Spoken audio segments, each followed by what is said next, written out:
Dr Reena here. I'm a dental specialist and founder of RW Perio, located at 75 Harley Street. Welcome to my podcast, Life and Smile, where we talk about everything dental, lifestyle, business, and much more. Every episode, I'm joined in conversation with a specialist expert in their chosen field, who give us a behind-the-scenes glimpse into their daily regime, career turning points, and an insider look at what they can't live without. As a businesswoman myself, it's so inspiring to hear how people have built their careers and shattered those glass ceilings. So let's get the conversation going. Welcome back to Life and Smile. On today's episode, we have one of the most exclusive names in the private health and fitness industry. He's described as an inspirational force by his loyal and dedicated celebrity client following. It is, of course, Jon Denoris. So, Jon, some of us may have not heard your name in the mainstream press because obviously in your industry it's all about discretion, exclusivity, but in terms of the results you get for your clients, I mean, I'm sure we all see it on a daily basis. I mean, many of your clients are photographed in the press on a daily basis. Many of them are leaders in business that we've heard of. So your results are seen day to day.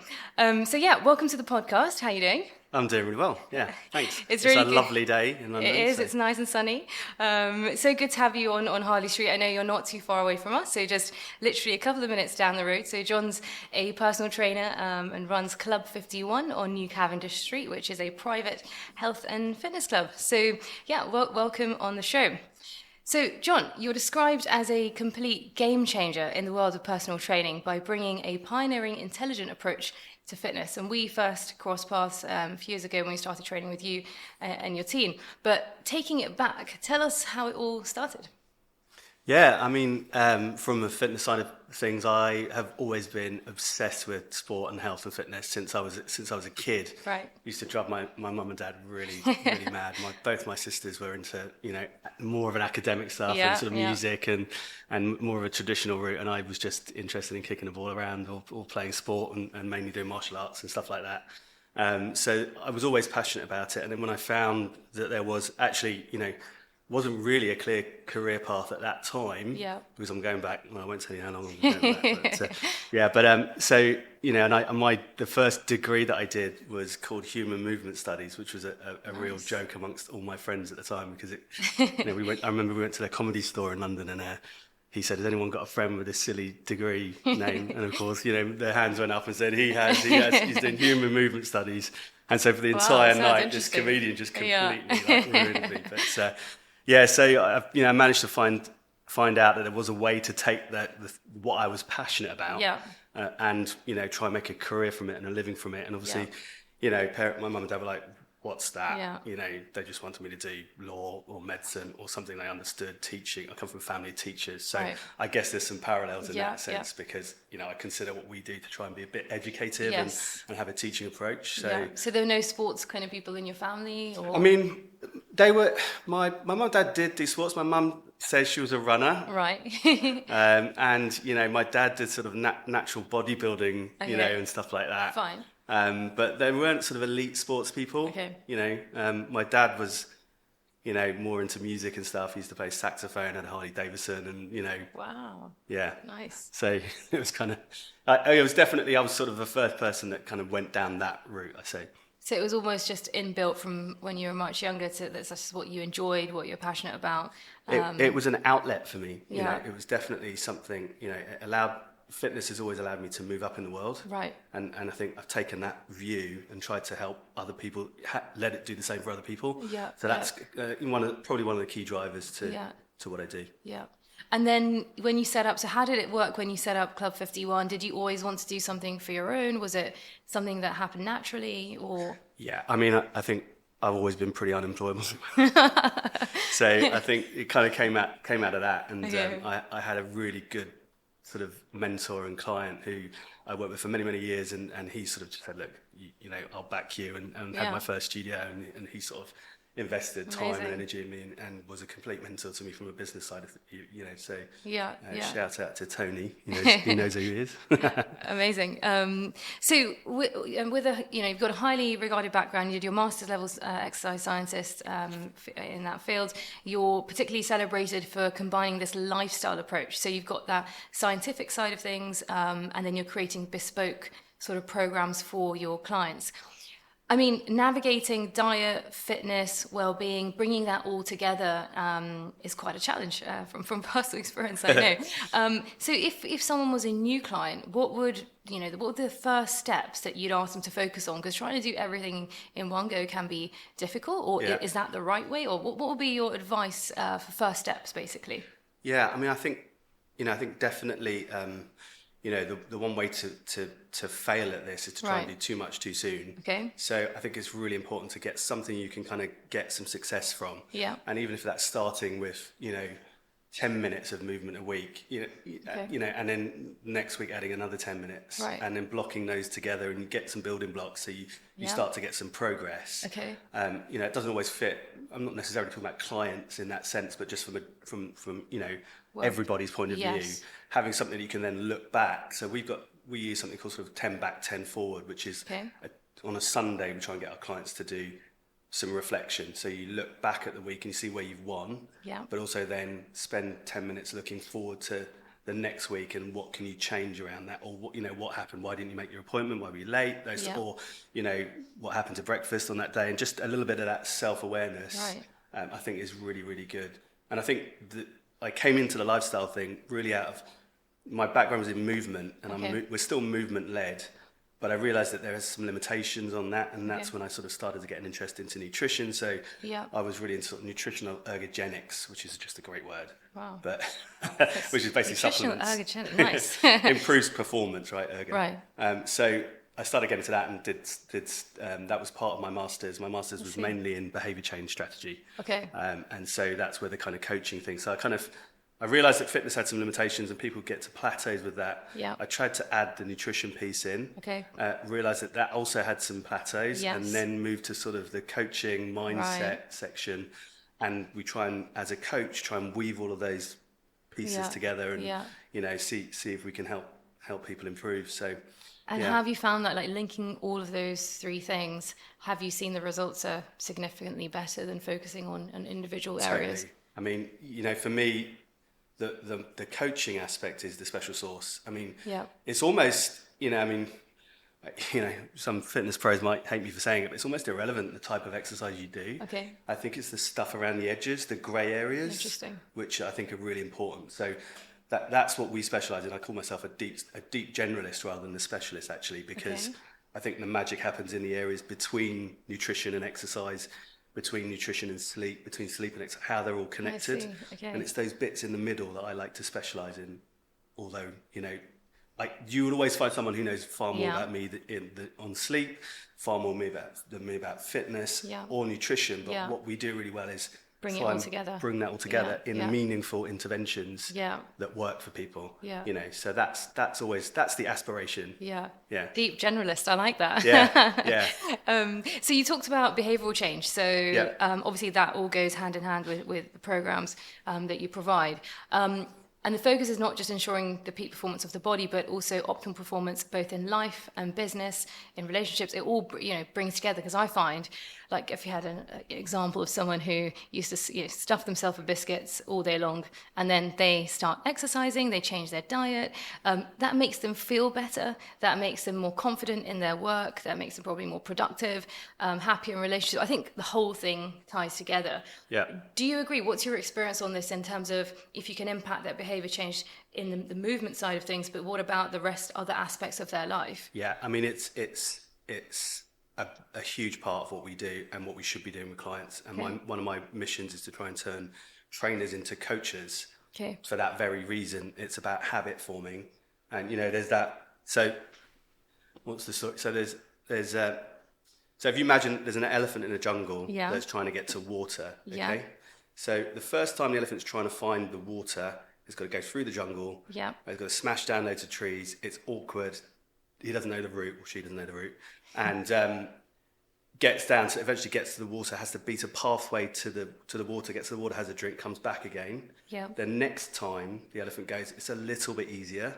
And then over time, the more and more times it goes, it becomes completely natural, completely automacy, right? We call that automacy in behaviour change, right? And that's exactly the same with habit forming for humans. It's we start by processing things in, and I don't need to tell you this, but, the prefrontal cortex of the brain is when we're learning something new, and we might forget our gym shoes, or we forgot what time the appointment was. But then once it becomes habit formed, it moves to the basal ganglia, which is a different part of the brain, and that's the bit which is the automacy. And so once you can get those habits stacked together, you get that kind of approach, which I think, it is a bit of a virtuous circle, the way that kind of comes together.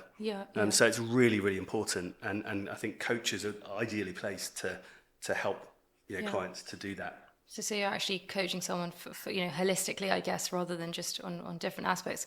I mean, I guess, using that analogy, is it right in saying that the habit forming process, the beginning part, is definitely the hardest? Once you've got it, it's easier. But then I find that, you keep it up for like 3 months, then 4 months, then what happens in the brain after that? Because then you're like, oh, this is working. And then suddenly something happens and you then back to square one. How do you keep that habit going long term? Yeah, that is the challenge. That is a difficult, I don't know if there's an easy answer to that.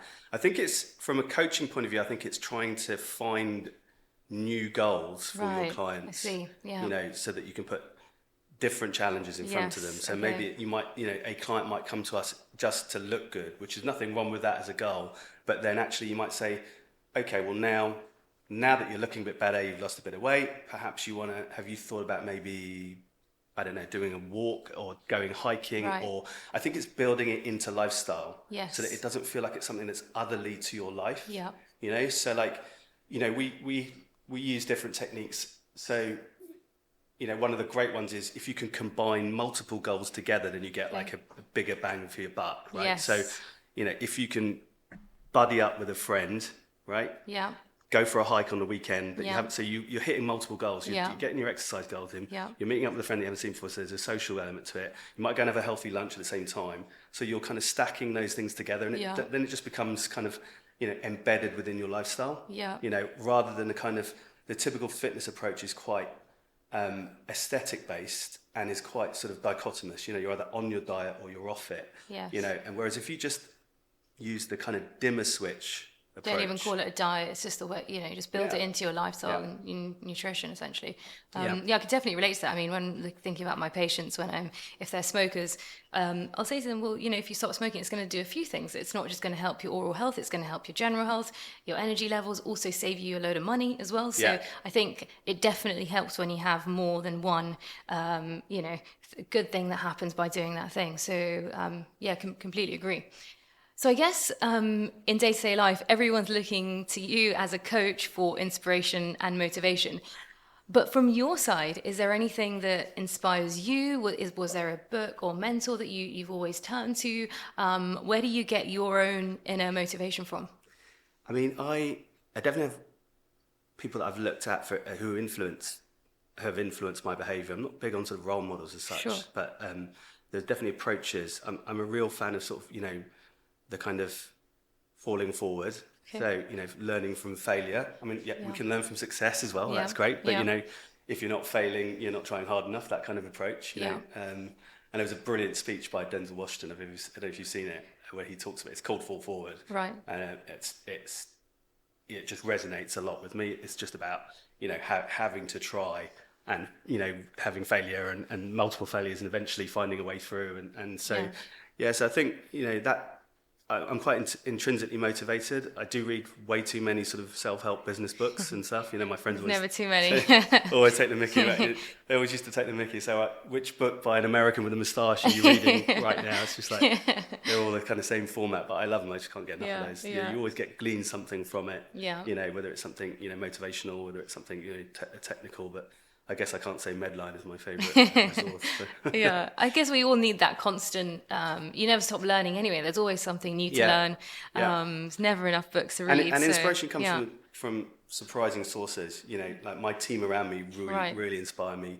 My son is just hilarious. And, so like reading with him, I'm just reading the little engine that can. That book? So I was just reading that with him. Oh, very nice. Motivational. Yeah, totally. So I read that as a business book, and then I'm like, it's actually a kid's book. So. Oh, amazing. So he's 6, but he's just he's my antidote to everything that's out there and stuff, and he's really funny. I'm trying to get him into martial arts and stuff. Yeah. So is he into sports? Is he? He is. He's quite young. But I'm trying not to be Forceful, the coach dad, I don't want to be that guy. So I am sort of trying to get him into it, but he's way too smart. So as soon as he knows I'm pushing him to do it, he's just like, he'll resist back. But he does come out with some classics. He said to me the other day, he said, what did he say? He said, Daddy, the best way to defeat your enemy is to make him your friend.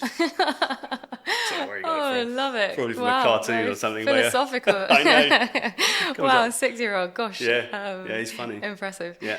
I guess our industries are quite linked. I mean, I mentioned about the smoking, etc., as an analogy, but I think with me, we're always trying to change behaviour. So when we have our patients who come in, one of the biggest things that we ask them to do is clean their mouth really well. So, and as simple as it sounds, it's really difficult. So changing your brushing habits, cleaning between your teeth, cleaning your tongue, using a mouthwash at the right time, all those things like movement and exercise and fitness and nutrition, they take discipline to do well. So I guess there's that link between dental and what we do and movement.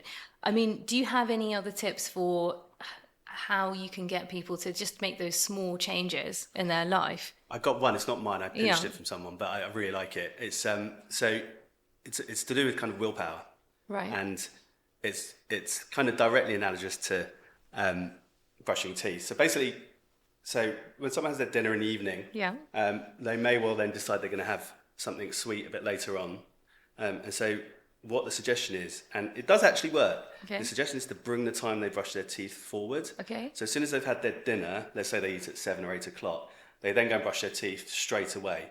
So then the brain has this really hard decision to do, which is, am I so driven by my desire to go and have ice cream, and will that override my laziness to go and have to brush my teeth again? Because nobody wants to go to bed with their teeth and haven't brushed them. Yeah. So if they brush their teeth earlier, then the theory goes that you won't have the sweet treat later on. So might use that for my patients. Yeah. But don't brush straight away. You want to brush and leave it about half an hour and then brush your teeth. Why is that then? Because if you're having anything like acidic or things like that, you're actually kind of rubbing in the acid in the teeth, and it can make things worse. So you've got to give your mouth like a little bit of a rest and then brush. It's like when people ask me, should I brush my teeth before or after breakfast? If you're having things like orange juice and things like that, it's better to brush beforehand or wait like half an hour after. Right. So the pH of the mouth neutralizes before you brush. Are you better off using a straw? Well, there's mixed stuff on this. There's mixed evidence on it, but most people think it does help. Does help depending on what you're drinking. So, cool. Yeah. And I guess the kind of overlap is the link between, which I'm really interested in, the link between oral health and general health. Yeah. And also there's now studies that show that if someone has gum disease, it can impact their performance if they're an elite professional as well. So, I mean, what's your opinion on it? We are sometimes people are surprised that the mouth is linked with the rest of the body, but actually when you think about it, the whole body is linked. Yeah. So when we talk about someone has a disability with their arm, of course it's going to affect your performance, but same thing, if you had something wrong with your mouth, of course it's going to affect your performance. I mean, do any of your clients talk about like oral health? If there's someone's like, for example, if someone had a bad toothache, I'm sure that's going to affect their performance. Have you had anyone kind of comment on that? It generally more comes up in a conversation around like systemic inflammation and gum disease and that sort of thing. Yeah. I think most of our clients have their teeth pretty well looked after. Right. So they're in the lifestyle of looking after their whole body, including their mouth. Yeah. And but there's probably that's probably just to do with the niche of our sort of clients. Right. Maybe. Right. But definitely they're more interested in, and I am interested in, that link between inflammation and gum. If you've got inflammation in your gums and you've got inflammation in your body. Right, exactly. And if you've got systemic inflammation, and that causes, as we know, cascades of problems. And, although we know that not all inflammation is bad, but chronic low-lying inflammation. Yeah. And I think, the difficulty is that this stuff is quite new. Yeah. And it's difficult to the evidence base. I mean, in terms of the evidence base for things like diabetes and gum health, it's really strong. Even cardiovascular disease, the evidence base is very good quality. Some of the other things, it's so hard to even produce those studies to give you that good quality evidence. So, but I think there is emerging evidence, and I think over the next few years, things will probably become clearer. Because I think during the pandemic, I definitely found I don't think it was the masks, just the masks and people, if they had bad breath, they were smelling it, but it was just generally people were taking their general health seriously, and that included oral health as well. So it's been quite a shift. Yeah, you notice the smell of your breath when you're wearing a mask so much more. I don't know whether that is the mask causing it or what, but it's definitely, So I think definitely in terms of the sort of systemic inflammation and how those things are linked. But I agree, I think, for us, because, you're obviously at the cutting edge of what you do, you're also going to be looking at what the next the next things coming through are. And I think as long as my approach has always been, as long as you're open and transparent with your clients about it, this is what I believe right now, but the evidence may change. And, some of our clients are in a position where they're like, okay, that's fine. I'll take, I'll do it. Yeah. What's the downside? So you do a cost benefit on it. And if it was something really invasive, they had to do whatever, you might say, well, actually, you know what? The evidence isn't there for it now. But if it's something as simple as, something behavioural, then, then why not? Yeah. That's always been my approach with, for example, nutrition supplementation and those sorts of things. Then we can do testing and all sorts of things, but there's some general things that has a really long history of research and data. We look at things like creatine, for example. Yeah. It's one of the most, I think it's over 1,000 publications just on creatine and the benefits it has. And it's an amazing supplement. I did my master's thesis on it, and it's a wonder supplement. I love it, right? And it's cheap, and it's now got cognitive. They've shown it's really benefit for cognitive health as well. It's great for women and for vegetarians because they generally have less lean mass. So it's but it's got a 20-year history, But there were one or two papers in I think the late 90s, that were poorly designed, and so people who don't keep up with the research will still say creatine's not worth taking, but it's. It's a really good supplement, and there are whole conferences now just on the cognitive benefits. Wow. It's almost like a nootropic, Wow. And I think nutrition actually, in oral health and gum health, we're now taking it quite seriously as well. So found that nutrition has an impact on your gum health, and it can be a risk factor as well. So now we're even looking into firstly giving some basic nutritional advice to our patients, and also perhaps introducing supplements as well. So it's another great. So it just shows how everything is linked together. Yeah. But I completely agree. I think having that 360 lifestyle approach, just looking after your whole body, works really well. So building in oral healthcare, building in, movement and nutrition, all linked together. So I think that's definitely the way forward, basically. So I agree. Yeah, great. So challenges and failures. So you've you had such an incredible career so far, and as you said, it's all about falling forward. So tell us, over the past few years or since you started, what kind of challenges have you faced, and how did you overcome them? I think sometimes there's perceptions. So especially with the client base that I've sometimes had, to deal with some issues around the ownership of the business. Okay. I'll have people who walk into my gym and I say, "Can I speak to the owner?" And I'm like, "Yeah." And like, "Okay, can I speak to the owner, please?" And I'm like, "Yep." So I'll play the game with him because I'm like, and then the penny will eventually drop. And they're like, "Oh, yeah." But, and then I had one chat, I remember, and my old studio was in St James's. Right. And so we'd gone through this dance of, who's the owner, and couldn't quite understand it. It was me in a tracksuit that was the owner of this place. And eventually he left, so that sounds all great. He said, "Can you ask the owner to give me a call?" Oh, wow. So there are those challenges, right? Yeah. So that you How come across. did you deal with that then? Do you know what? I've never really sort of like, used my ethnicity or worn it like a badge at all. Right. I kind of like, so as a business owner and seeing some of that, seeing some of the sort of things that I came across, I was like, you know what? It didn't bother me too much. Yeah. I sort of just got on with it. I'm like, look, I'm in business, so So that's one aspect that's been challenging. So perceptions. Yeah, totally perceptions of how people sort of look at you and stuff. And I think certainly within the fitness industry, it could be my experience, personal experience, but I don't think enough people from various different ethnic minorities make it to the leadership level within the industry and the sector. I think they're underrepresented. Yeah. So I think that's definitely something which is a challenge for the industry. As a whole, for me personally, I think I know what I'm kind of good at in business. And I know what I'm not good at, and what I enjoy. And I've tried to be good at trying just make sure that I focus on the bits that I'm good at and outsourcing the stuff that I'm not good at. Right. So other people who can do it better than me and actually enjoyed it. I realised that there are some people who enjoy spreadsheets. That is not me. But Yeah. No, so it's identifying your strengths, using them to the maximum capacity, and then outsourcing all the other bits. Are you quite, because I'm quite a control freak, I like everything. Like, how do you know when you outsource things?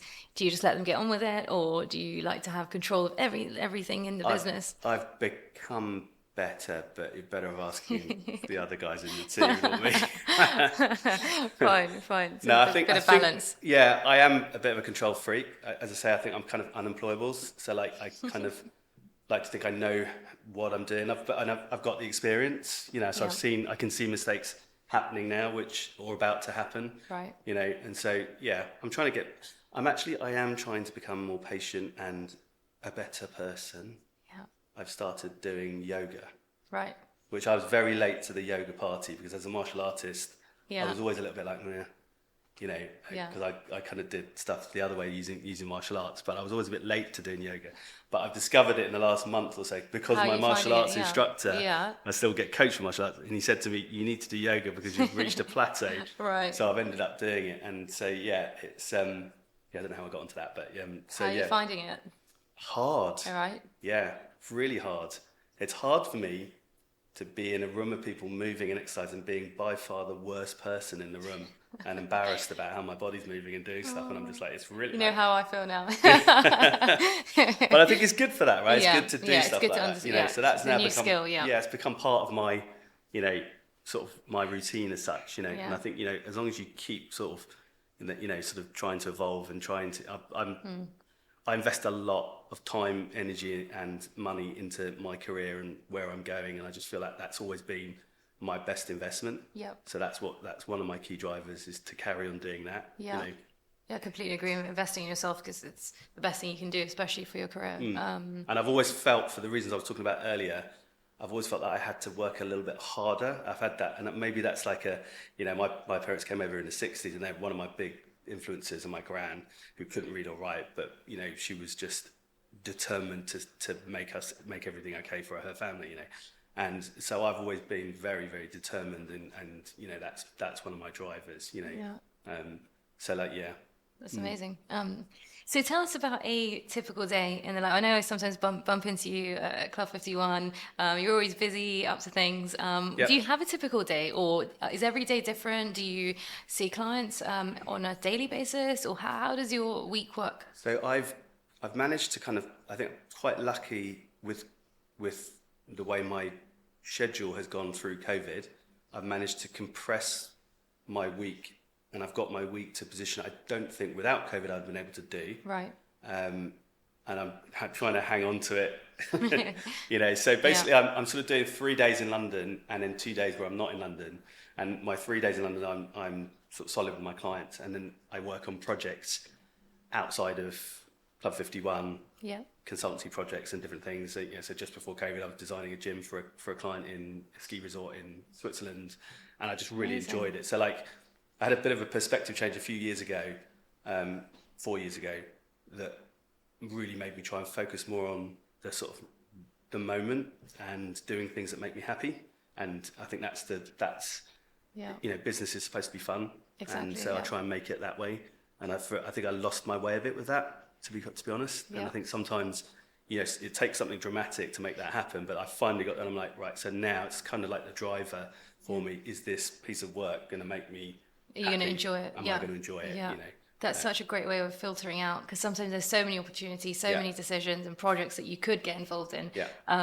But will I enjoy this? I guess that's a fantastic question you can ask yourself before committing to anything. Yeah. Will it make a difference? Well, that sounds interesting, designing a gym. It was great. So you've got your book as well, haven't you? Yeah. So Pop-Up Gym. Yeah. Tell us more about that. Is that about basically being able to work out, tell us more, anywhere you like, basically. Yeah, it's published by Bloomsbury, no less. Nice. Right? J.K. Rowling's publisher. Wow. Come on. I mean, it doesn't get any better.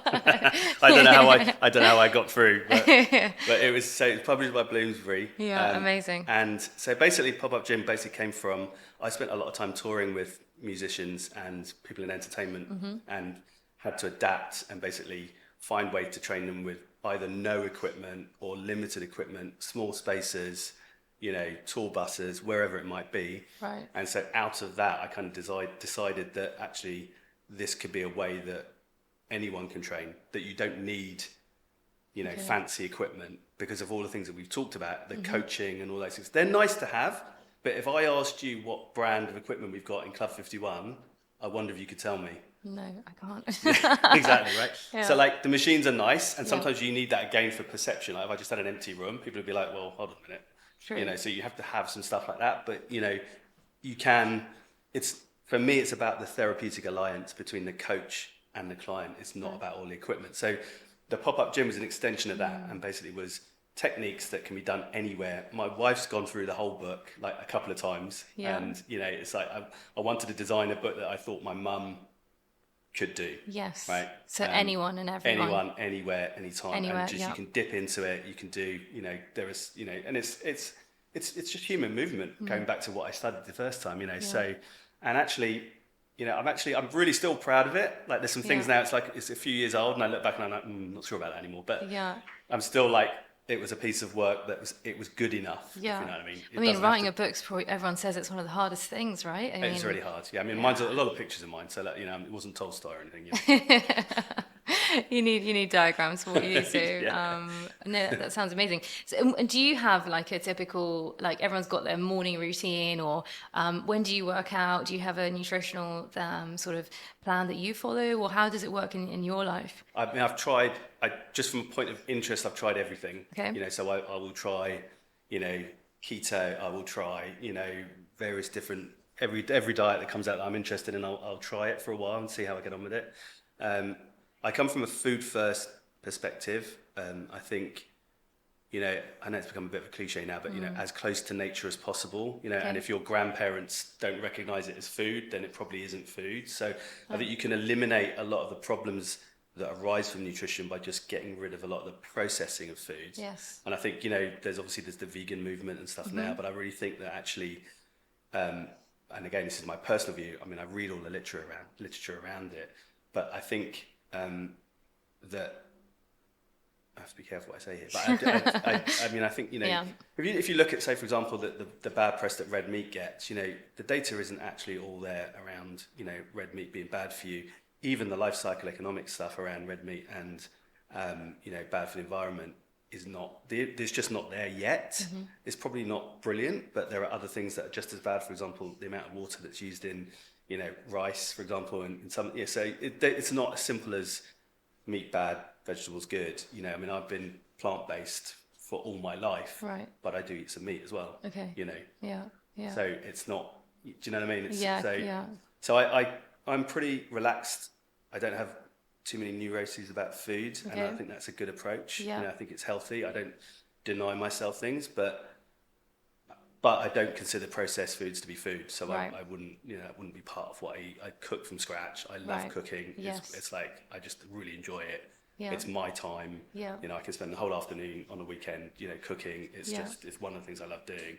And I enjoy it, so and I think that then drives the passion for it, And I think if we need to treat animals better, but there is a huge difference between the quality of the fatty acid profile you get from organic grass-fed meat to meat that's processed, and it's common sense, right? If you put thousands of chickens in a pen together, and don't let them move around, and feed them as much as you can.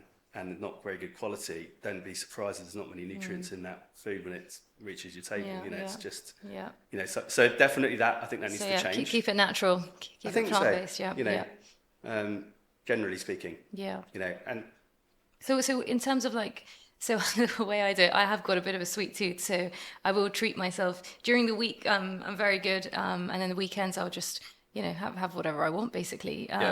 In terms of restricting yourself, would you say what advice would you give? Like, would you say, is it better just to cut everything out, or certain times a day, or if you feel like eating a bar of chocolate, what should you do? Like, what's your take on that? Because I think I'm not the expert, but I think it's a bit about balance. And if you totally take it out of your diet, then you just want it more. So having a time where you can have things like that, it's nice. That's a well-known psychology theory, right? It's resistance theory. The more you tell someone don't do something, they'll do it, right? That kind of approach. So I think each individual is very different in this, where they meet this piece. I try not to be restrictive. I think, there's so much you can eat, that we try to focus on that. But then again, each individual, some people just really need to clean up what they're doing, and they need some coaching and some help to do that. Some accountability, the process of checking in. We're trying not to demonize particular foods. Right. I think that you're totally right in terms of the balance. Yeah. I think when I train with Max, he always says to me, don't look at it as a daily thing. Also look at it as like across the week. So, if on the Saturday you've got a big family gathering, enjoy the food. It's part of life, and to have a great time. Yeah. But then, during the week, be aware of that and make up for it. So, totally. So that's. I love food. I love eating. I love food. I'm not restricted. And I think the problem actually is also that the industry has become so aesthetic that it's. Is it about the aesthetics or is it about health? Because if you're healthy, people come in all different shapes and sizes, and we should accept that, and we should be okay with that. And I think, unfortunately, the fitness industry has taken a step backwards, actually, in recent years. It's disappointing to see, actually, and that's why we don't really do a lot of the kind of Instagram stuff, really, or the way we do it is slightly different, because I think it's really fueled the aesthetic element.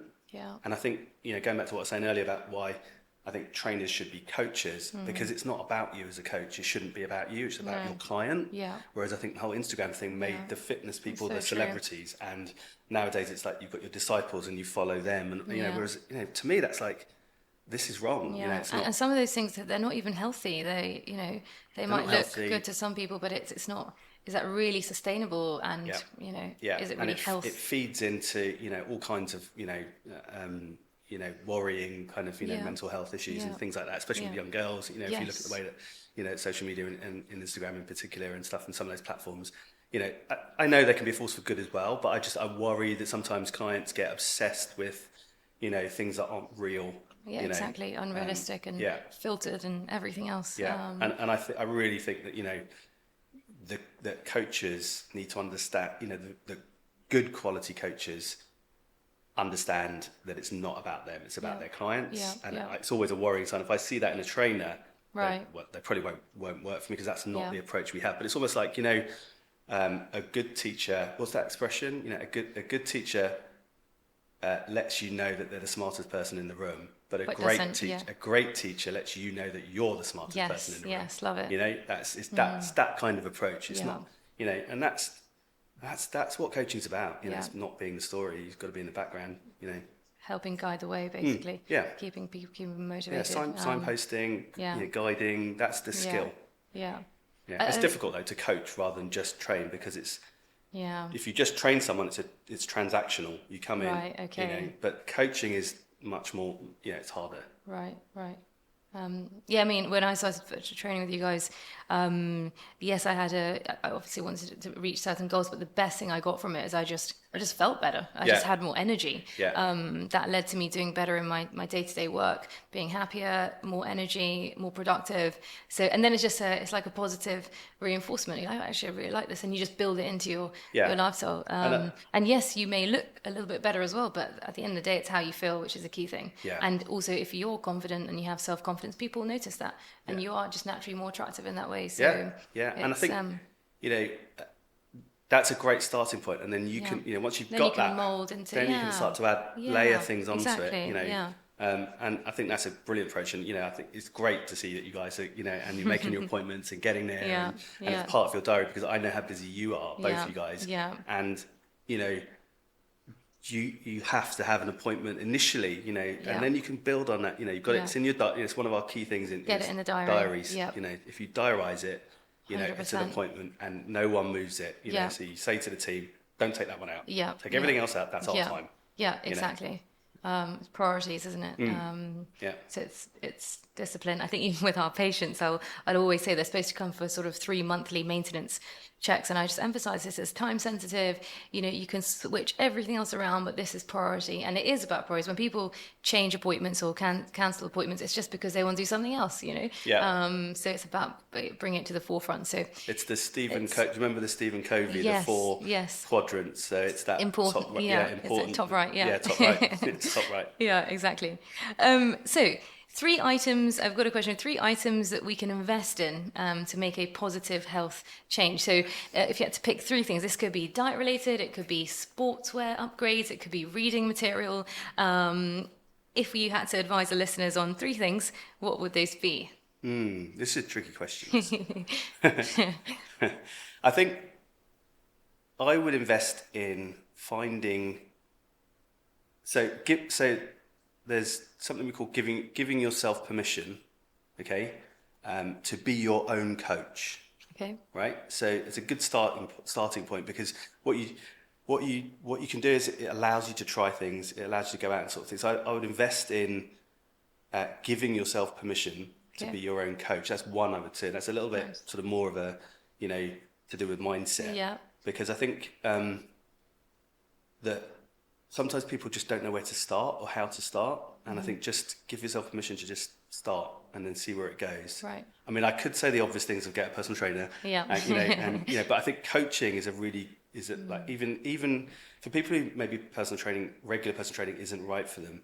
I think you, rather than just getting a gym membership, I think sort of getting a coaching session a month with someone just to check in with them and say, right, this is what I'm planning to do next month, and getting them to look at that program for you, whether that includes walking outside or cycling with the family or all those things. Someone to help act as almost like a consultant for you, but it needs, once a month will be fine. Yeah. And then you're going to have that program like to your follow, like your 3 monthly check-in. For with the hygienist or whatever. Then that, and you've got your plan and you're off and you're running. So I think that's a really good investment, and probably better than buying some portable gym kit. There are some things that I think can help in that front. I think the other one might be sort of I think tracking devices can be good. Okay. But I think it depends on your personality. Okay. So for some people, they're like, if you take, so we recommend the Aura Ring to quite a few clients, which is a tracking device that helps you track your sleep. So you wear it, and it gives you some awareness around the stages of sleep that you go through, and also it gives you something called your sort of your state of readiness to train. So it tells you how well you sort of sleep, and this is based on something called heart rate variability. So it's kind of between heartbeats, sort of looking at the stress on your body, and it's looking at things like the balance between your sympathetic and parasympathetic nervous system. Right. And they're reasonably accurate, actually. The Aura Ring is probably my favorite because I think it's more accurate than some of the other ones that are out there. But you can do, some of these smartwatches have got them. You can get apps on your phone as well. Apps on your phone. You can get things you put under your mattress. But some way of tracking that, and they're okay. Yeah. They're not something which I would sort of rely on to the exclusion of talking about things. But what it gives you with your client, and what it gives you as if you use it yourself, is a jumping off point to start some dialogue around where that issue might be. So like, what time did you go to bed last night? And one of the things that people really get wrong with sleep is consistency, and so there's some really low-hanging fruit you can get to help people improve their sleep, which don't involve any of these fancy trackers and things like that. So there's cognitive CBT work around sleep is really powerful and can help a lot. But something that's going to get you to just be a bit more aware about it, and if you can see, I can see that I wake up at 3 o'clock in the morning, I can't get back to sleep, the common sort of stress responses to sleep, and how you can put things in place to, there's some key things you can do to stop those kind of things happening. Okay. And they don't always have to be expensive or too funky. But sleep is becoming so important, right? Yeah, it's always been important, but there's more of an emphasis on it. And we find now that it's something that everyone is asking us about. How can I improve my sleep? How can I improve and because energy is the new currency. Yes. Right. So sleep is the master switch behind that. Right. Because it controls everything. It controls every aspect of performance, and once sleep goes, nothing else works well. Nothing. Weight loss included, by the way, because if you're not sleeping properly, then you're not going to get the right cascade of hormones during the course of a 24-hour period. And so, there are things like, everything's linked to everything, as you said right at the start, right? Everything's linked to everything. So with the sleep, so I'm quite interested in this. Is there an optimal kind of hours for people, or is it just about the quality of the sleep? What's your opinion on that? So I like to use the 90-minute cycles. Okay. So you might have. So if each cycle is 90 minutes, that's generally speaking, and it's not all there yet, but this is generally speaking what the research supports. There's 90-minute cycles for a complete sleep cycle. Right. So if you get 2 of those, you've got 3 hours. Yeah. If you do 4 of those, you've got 6 hours. Right. Okay. And if you do 5, you've got 7.5. Right. So I would start, if someone's having problems, to either have 6 hours sleep or 7.5, but not in between. Yes. And I work my way back from the time that you're going to wake up. Yeah. And that will be your bedtime. Right. Okay. Right. And then you add in a little bit in terms of like time, how latency they call it, how long it takes you to go to sleep, and start from that point of view. But then you've also got to look at what is it that's waking you up. Is it actually stress or worry about those things? Because that's the elephant in the room that you've got to take care of. Otherwise, you're going to keep waking up. Yeah. Or is it something as simple as the room's too warm, or there's too much noise, there's too much light? Is there somebody else in the room that's snoring? Is, all of these different things. Ooh, I'm getting a look from looking at Neil. When we first got married, that was hot. I was so worried about Neil snoring. It took me like a whole week to get used to it. But now I just knock out. I'm so tired, so I have no problems with sleep. And the quality of the sleep, has the energy level on the other side of that, because obviously, unconsciousness is not the same as sleep. Sleep is restorative. So that's why, and especially you see this with American clients a lot. The reliance on sleep medications and trying to get people off that and move towards more gentle, natural things which are on that same kind of sleep dopamine serotonin pathway. Yes. There are much more gentle ways of trying to get people into deep and good quality sleep that don't involve medication. Right. So that's a really interesting aspect for me. That's probably the next area that I'm already spending quite a bit of time researching into that, and I love the whole circadian rhythms and and how genetics plays a role in that as well. I see. I think that's one to watch. Definitely. And pay attention to. And changing simple things can make a big difference, I guess. Yeah, not everything has to be, complicated. There's some simple solutions, just by, as I say, doing some cognitive behavioural work and just looking at, sleep hygiene, they call it, so it's just, and people are different, so, but there's a lot you can do there to sort of improve sleep. Happy to have a chat about that as well. Yeah, for sure. Yeah. So many interesting things to discuss. I could talk to you all day. You see why I love this, Dave. I could talk to you all day, seriously. So tell us more about what we've got to look out for from you. I know you're starting the project on Move Through Cancer. Tell us more about that. If listeners want to follow you and find out more about what you're doing, I'd love to talk to you more about the cancer project that you're working on. Yeah. So that's again sort of personal sort of story. My personal inspiration was that I lost my sister to breast cancer 4 years ago, and so it was kind of partly in response to that. But I tried to do a course in this at the beginning of lockdown, a specialist course in cancer and exercise, but it was just too soon, and I started doing it. I'm like, well, no way. Yeah. And anyway, I bumped into a really inspirational young girl called Fran, and she's doing the program, which she's basically leading the program for me. She's a cancer survivor herself, and so I've kind of teamed up with her. Very early days. I've only just sort of launched it. We're going to donate some of the profits to Maggie's, the cancer charity, which is really good, and try and have something which is different. And it's it's not commercial for me, but it's we have to treat it seriously and sort of give it the respect it deserves. So we're running it in sort of various different ways as a 6-week program, and it's basically a program to help people who are at whatever stage they are in whatever type of cancer, to help them understand how exercise can improve their quality of life, and physiological improvements as well. That's the project. We've called it Move Through Cancer, and there's different steps involved in it, and we'll see where that goes. Wow, it sounds incredible. It's a little nice project for me. That one, I like it. Yeah, brilliant. So thank you so much for your time. It's been a really fantastic conversation.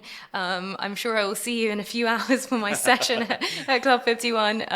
But thank you so much for your time, and I can't wait to see you again soon. No problem. Thank you very much for having me. It's been great. I've enjoyed it. Thank you.